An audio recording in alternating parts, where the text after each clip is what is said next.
Hello my dear students,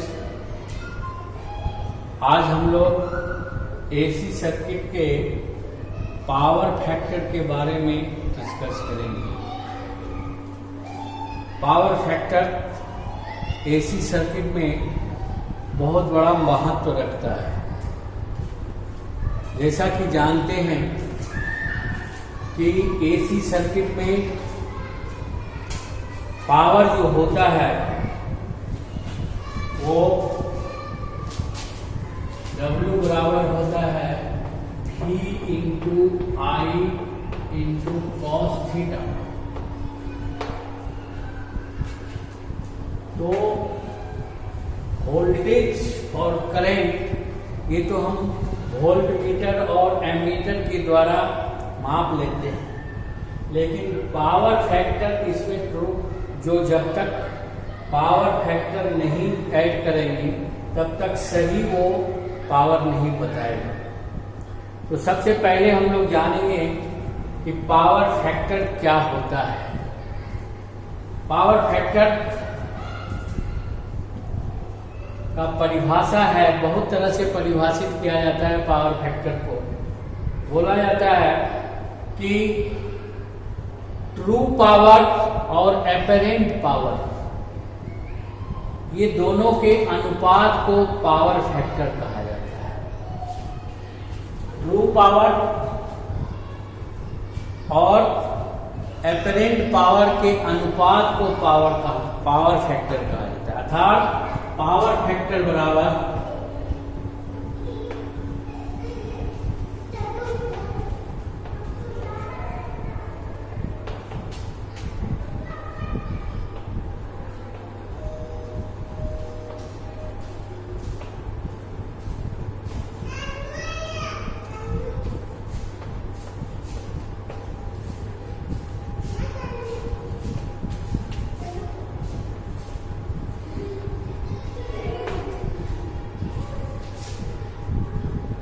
true power और apparent power क्या होता है।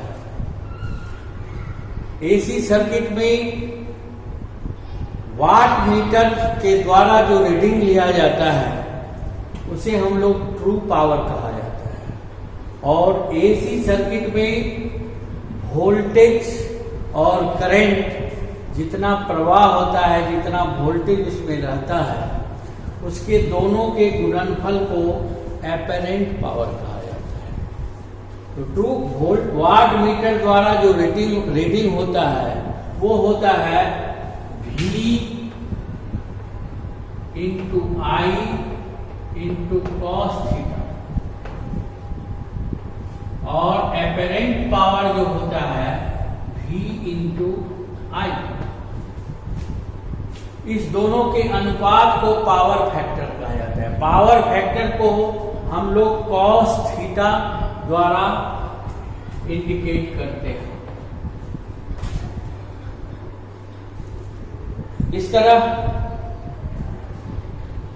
हम लोग जो जानते हैं कि कॉस थीटा के द्वारा पावर फैक्टर को निर्देशित किया जाता है, सूचित किया जाता है, तो उसके आधार पर हम लोग पावर फैक्टर कॉस थीटा जो होता है उसके बारे में भी हम लोग डिस्कस करेंगे। यह क्या होता है पावर फैक्टर। हम लोग का एसी सर्किट में जैसा जानते हैं कि 3 तरह का लोड रहता है एसी सर्किट। एक रेजिस्टिव लोड, दूसरा इंडक्टिव लोड और तीसरा कैपेसिटिव लोड। यदि सिर्फ एसी सर्किट में रेजिस्टिव लोड लेंगे तो उसमें पावर फैक्टर का मान 1 होता है। यानी उसमें जो है सर्किट जो है वह इन फेज में रहता है। और यदि इंडक्टिव लोड है, कैपेसिटिव लोड है, तो उसके आधार पर सर्किट जो एसी सर्किट जो है वह आउट ऑफ फेज हो जाता है। तो सबसे पहले हम जानेंगे कि इन फेज क्या होता है। जैसा कि जानते हैं एसी सर्किट में वोल्टेज क्वांटिटी और करंट क्वांटिटी यदि दोनों एक साथ एक ही समय पर मैक्सिमम पर पहुंचे और एक ही समय पर मिनिमम पॉइंट पर पहुंचे, जीरो पर पहुंचे, तो उसे हम लोग इन फेज कहते हैं। अर्थात जिस सर्किट में वोल्टेज और करंट के बीच कोई अंतर नहीं है, मैक्सिमम में वही समय पर पहुंचेगा, मिनिमम में भी वही समय पर पहुंचेगा, तो वह जो सर्किट कहलाता है वह इन फेज सर्किट कहलाता है। इन फेज सर्किट में वोल्टेज और करंट का जो एंगल होता है वह दोनों एक साथ एक समय चलता है, इसलिए उसको हम लोग जीरो मानते हैं। और कॉस थीटा यानी थीटा जो एंगल है अगर वो जीरो हो गया तो कॉस जीरो का मान 1 होता है। इसलिए इन फेज सर्किट में पावर फैक्टर का मान यूनिटी होता है। दूसरा है out of phase.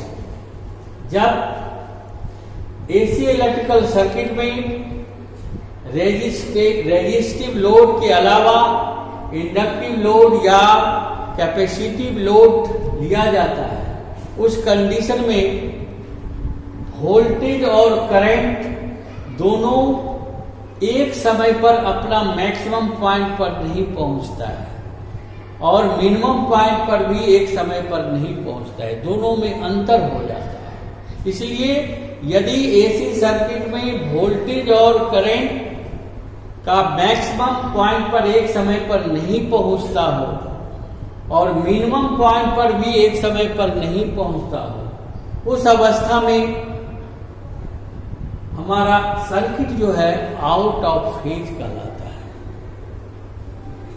Out of phase circuit में ही वोल्टेज और करंट के बीच अंतर रहता है। यदि इंडक्टिव लोड है सर्किट में, तो इंडक्टिव लोड में करंट वोल्टेज से पीछे रह जाता है, यानी वोल्टेज पहले मैक्सिमम पॉइंट पर पहुंचता है, बाद में मिनिमम पॉइंट, बाद में करंट जो है मैक्सिमम पॉइंट पर पहुंचता है। अर्थात वोल्टेज जो है आगे चलता है और करंट जो है पीछे चलता है, और दोनों का जो अंतर होता है उसको हम लोग थीटा डिग्री में नापते हैं। तो उस दोनों वोल्टेज और करंट के बीच का जो एंगल है थीटा, उसके कोसाइन वैल्यू को हम लोग पावर फैक्टर के नाम से जानते हैं। इसीलिए पावर फैक्टर को कॉस थीटा से सूचित किया जाता है। अर्थात किसी भी एसी सर्किट में वोल्टेज और करंट के बीच के एंगल का कोसाइन वैल्यू, कॉस वैल्यू जो होता है वह पावर फैक्टर कहलाता है। यदि पावर फैक्टर हमारा पावर फैक्टर में यदि वोल्टेज करंट से आगे चलता है, यानी करंट पीछे रहता है, तो उस कंडीशन में पावर फैक्टर का में जो है वो 1 से मान घट जाता है, और 1 से मान जब पावर फैक्टर का घट जाता है तो हमारा लोड जो है वो उतना परसेंट लोड कम पर ही जो है हमारा फुल लोड करंट लेने लगता है। इसलिए पावर फैक्टर का बहुत बड़ा महत्व है। कोशिश यही किया जाता है कि पावर फैक्टर को हम लोग यूनिटी पर चलाएं। तो दूसरा परिभाषा हो गया पावर फैक्टर का कि एसी सर्किट में वोल्टेज और करंट के बीच के एंगल के कॉस साइन वैल्यू को हम लोग पावर फैक्टर के नाम से जानते हैं। तीसरा परिभाषा है उसी का कि एसी सर्किट में पावर फैक्टर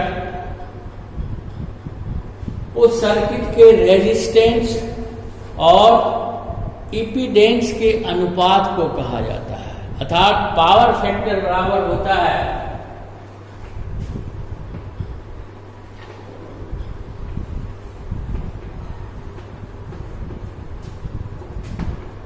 R/Z।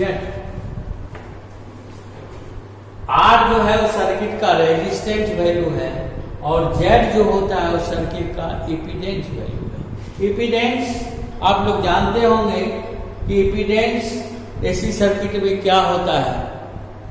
मतलब एसी सर्किट में टोटल अवरोध जितना होता है वह जो टोटल अवरोध को हम लोग इम्पीडेंस के नाम से जानते हैं, क्योंकि एसी सर्किट में रेजिस्टिव लोड भी रहता है, इंडक्टिव लोड भी रहता है और कैपेसिटिव लोड भी रहता है। इसलिए तीनों के मिला के जो टोटल अवरोध होता है उस सर्किट में उसे हम लोग इम्पीडेंस कहते हैं और इम्पीडेंस को हम लोग Z द्वारा सूचित करते हैं। तो पावर फैक्टर बराबर होता है R/Z। इसमें इंडक्टेंस और कैपेसिटेंस का कहीं भी जिक्र नहीं है, अर्थात एसी सर्किट में पावर फैक्टर जो है उस सर्किट के रेजिस्टेंस और इम्पीडेंस पर निर्भर करता है। तीसरा है पावर फैक्टर।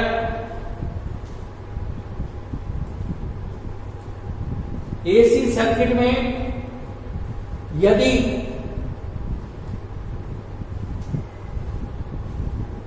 वाट मीटर का रीडिंग लिया जाए और उस सर्किट में वोल्ट मीटर और करंट लगा करके दोनों का रीडिंग नोट किया जाए और इस फार्मूला पर हम ले जाएं तो वाट मीटर रीडिंग और उस सर्किट का वोल्ट एम्पियर जो है उससे भागा दे दें तो वह जो मान आएगा वह भी पावर फैक्टर ही कहलाएगा। पावर फैक्टर का परिभाषा जानने के बाद अब हम लोग इस पर डिस्कस करेंगे कि पावर फैक्टर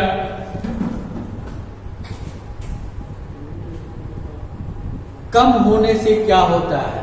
जैसा कि अभी जाने कि यदि इंडक्टिव लोड है तो इंडक्टिव लोड में पावर फैक्टर का मान इकाई से कम होता है,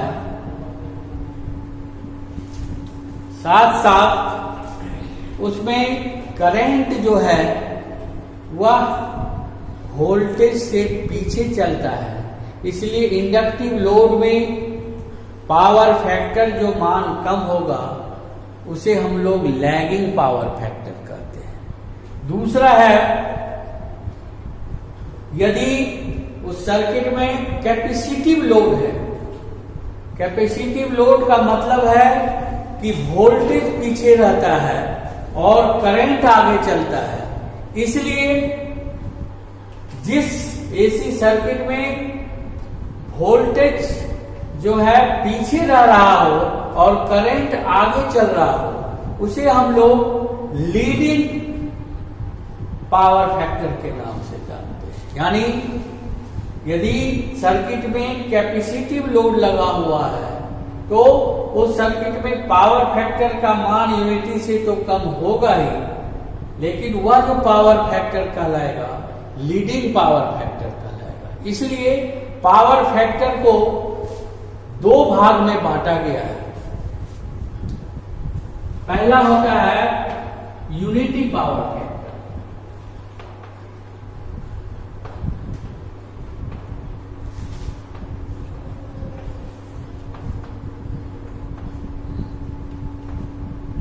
दूसरा होता है लैगिंग पावर फैक्टर।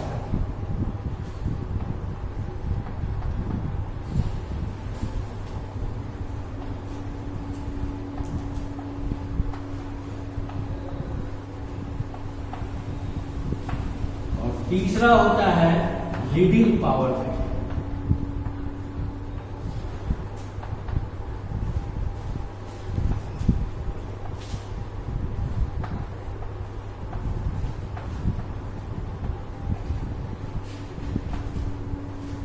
इस तरह पूरे एसी सर्किट में 3 तरह का पावर फैक्टर हम लोग दर्शाते हैं। यूनिटी पावर फैक्टर अर्थात जिस सर्किट में वोल्टेज और करंट दोनों एक साथ चलता है, एक ही समय पर मैक्सिमम में भी पहुंचता है, एक ही समय में जो है वह मिनिमम में भी पहुंचता है, तो उस समय वोल्टेज और करंट के बीच का एंगल जो होता है वह 0 होता है। और पावर फैक्टर को हम लोग cos थीटा से दर्शाते हैं, इसलिए cos थीटा का मान जो हो जाता है 1 हो जाता है। तो इसलिए हम लोग यूनिटी पावर फैक्टर बोलते हैं। यूनिटी पावर फैक्टर में विशेषता यह है कि जितना वोल्ट एम्पियर है उतना पावर हमको कंज्यूम मिलेगा, उतना एनर्जी हमको मिलेगा। लेकिन यदि पावर फैक्टर लैगिंग है, लैगिंग मतलब पावर फैक्टर मतलब दोनों एंगल cos थीटा का मान यदि 0 डिग्री से अधिक हो जाता है और 90 डिग्री के बीच में रहता है, उस स्थिति में पावर फैक्टर का मान 1 से कम हो जाता है। जैसे मान लीजिए पावर फैक्टर अगर 0.8 होता है, पावर फैक्टर का मान यदि 0.8 होता है, यानी उस सर्किट में 80%, 8 का मतलब होता है 80% लोड लेने पर ही उस सर्किट में टोटल उतना फुल लोड करंट हो जाएगा। यानी 80% ही लोड हम उसमें ले सकते हैं।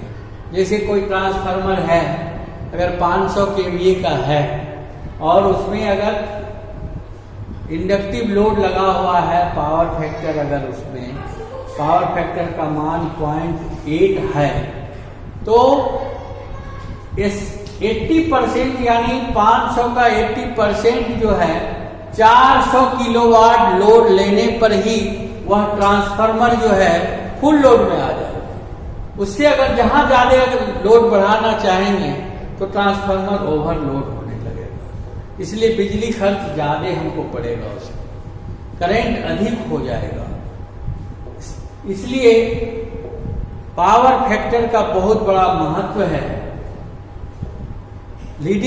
लैगिंग पावर फैक्टर में यदि पावर फैक्टर का मान 0.8, 0.6, 0.7, 0.5 से कम हो जाता है, तो बड़े बड़े इंडस्ट्री में अगर उतना कम पावर फैक्टर पर कोई मशीन चल रहा है तो दूसरा मशीन अगर चलेगा तो वोल्टेज फ्लक्चुएट हो जाता है, वोल्टेज डाउन हो जाता है। ठीक है, इसलिए हम लोग बराबर चाहते हैं कि पावर फैक्टर को यूनिटी यानी लगभग 0.95 के लगभग में रखें पावर फैक्टर का मान, तो हमको उसमें एफिशिएंसी अच्छा मिलेगा, लोड जो है अच्छा मिलेगा। तीसरा है leading power factor. Leading power factor में भी यही होता है, लैगिंग में करंट पीछे रहता है और वोल्टेज आगे रहता है। लीडिंग में पावर फैक्टर में वोल्टेज जो है वह आगे, वोल्टेज पीछे रहता है और करंट आगे रहता है। करंट आगे रहने से इसीलिए उसको हम लोग बोलते हैं leading power factor. Leading power factor हमको कैपेसिटिव लोड में आता है। कैपेसिटिव लोड अगर लेंगे तो उसमें पावर फैक्टर लीडिंग कहलाएगा और उसमें पावर फैक्टर का मान बढ़ने से वोल्टेज में भी जो है वह बढ़ेगा, उसके में वोल्टेज का भी मान बढ़ेगा, कैपेसिटी उसका अधिक हो जाएगा। इस तरह हम लोग पावर फैक्टर को 3 तरह से देखा, unity power factor, lagging power factor और leading power factor.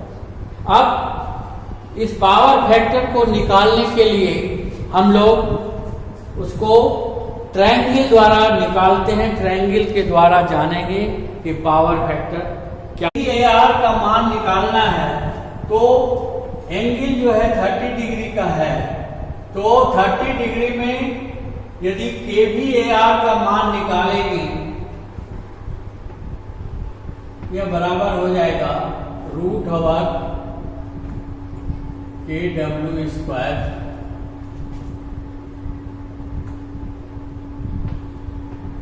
KVA square minus KW square. यदि KW का मान निकालना है तो ये KVA square minus KVAR square.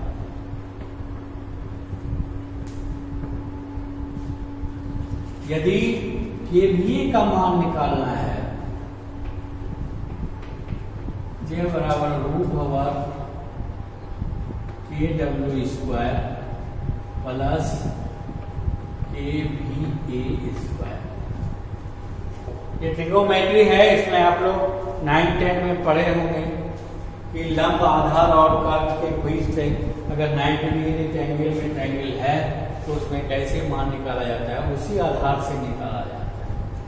We I sign KVAR को हम लोग वी आई साइन थीटा द्वारा घोषित करते हैं। यह जो मान जो आता है यह हमारा पावर में जो कंज्यूम होता है, जो एनर्जी मीटर में है वह नहीं आता है। इतना पावर का हमारा लॉस आ जाता है KVAR। इसलिए हमेशा हम लोग इंडस्ट्री वगैरह में अधिक इसका उपयोग होता है, जहां अधिक जो है हाई कैपेसिटी का हम लोग पावर खर्च लेते हैं, कंज्यूम करते हैं, वहां पर पावर फैक्टर का बहुत बड़ा महत्व है। पावर फैक्टर का अगर मान कम रहेगा तो वहां पर वोल्टेज भी फ्लक्चुएट करते रहेगा। दूसरा कोई मशीन चलाएंगे तो उसमें झटका आएगा, दूसरे को भी डिस्टर्ब करेगा। इसलिए वहां पर हर फैक्ट्री वाला, बड़ा बड़ा इंडस्ट्री वाला, वो पावर फैक्टर का मान को सुधारने के लिए, यानी 0.91 तक रखने के लिए, उस पावर फैक्टर को सुधार करने के लिए उसमें अपना व्यवस्था रखता है। जहां तक जो जाने कि पावर फैक्टर का मान कम होने से मशीन का एफिशिएंसी भी घट जाता है, यानी उतना परसेंट लोड पर ही फुल लोड में आ जाता है। तो बड़ा बड़ा जनरेटिंग स्टेशन में भी जहां विद्युत का उत्पादन वहीं से सारा लोड होता है, तो वहां जब लोड हम लोग वह देता है तो वहां पर पावर फैक्टर का मेजरमेंट करता है। और पावर फैक्टर का मेजरमेंट करने से यदि उसके मशीन पर लोड का कैपेसिटी घट जाता है तो वह भी अपना पावर फैक्टर सुधारने के लिए अपना सारा व्यवस्था रखता है।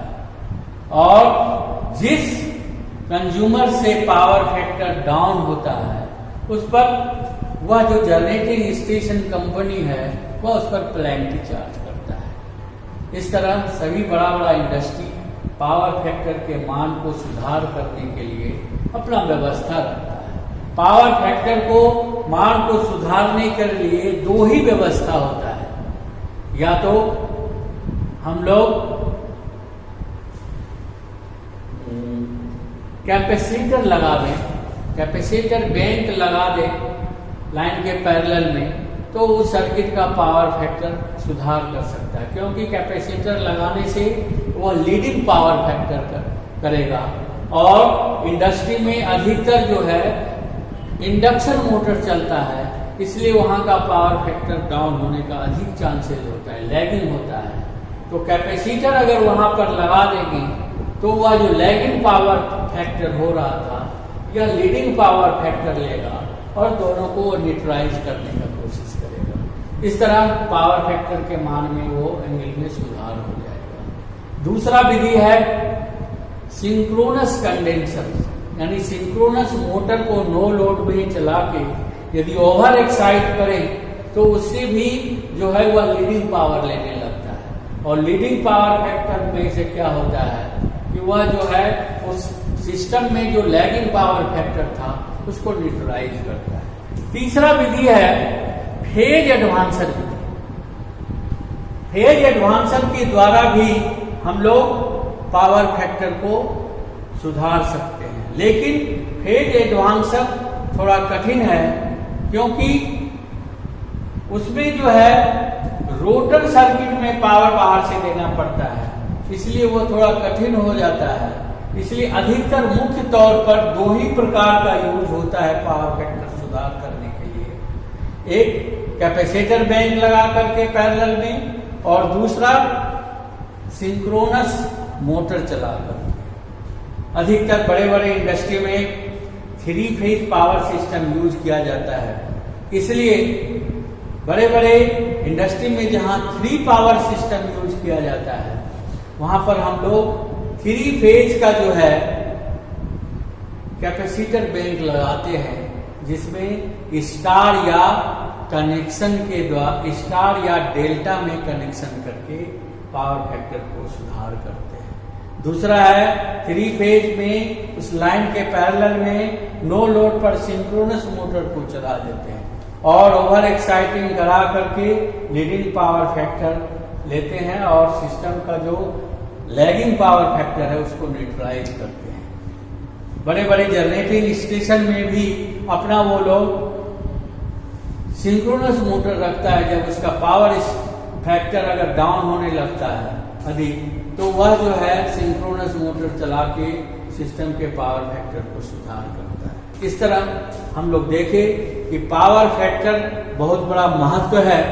पावर फैक्टर कम होने से हमको जो बिजली बिल भी अधिक लगेगा और पेनल्टी भी हमारे ऊपर चार्ज करेगा, इसलिए पावर फैक्टर को बहुत बड़ा महत्व है। पावर फैक्टर हम लोग हमेशा सुधार करने की कोशिश करेंगे। नेक्स्ट क्लास में हम लोग फिर पावर फैक्टर